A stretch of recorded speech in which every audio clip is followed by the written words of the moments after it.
आता आपण जर गावाकडचे जर मेकअप म्हटले, तर हं. तिथं काही नसतंच. म्हणजे सुमित्रा मावशींचं जसं ती हो, फिल्म हो. होती. आपण त्या सासवडला शूट हां, केलं. सासवडमध्ये शूट केली. त्यात सगळे मोठमोठे आर्टिस्ट होते. दिलीप प्रभाकर सर होते. असे मोठमोठे आर्टिस्ट कुलकर्णी सर होते, सगळे होते. बरोबर. यांना कोणाला मेकअप नव्हता. पण बुक्का लाव, कुठं हो. गंध होतं, कोणाची दाढी ट्रिमिंग असायची, काही अशी काम होतं. मेकअपशी रिलेटेड काम होतं. हं, सगळं हं, हं. असतंच म्हणजे कुठेही गेलं तरी. बरोबर. ते काम होतं.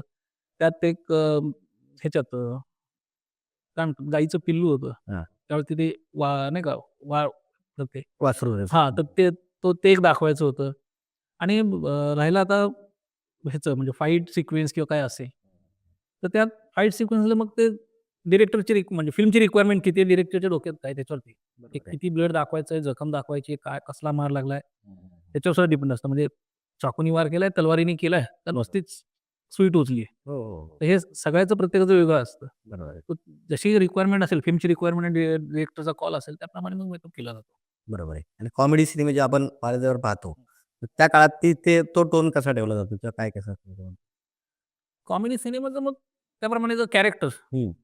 त्याचे स्वभाव ते कॅरेक्टर हां, स्वभाव हं. जर अगदीच काही करायचं असेल, तर विग लावून, दाढी लावून बरोबर. करता येतो आपल्याला. हं. एखादं कॅरेक्टर उभं करायचं असेल तर.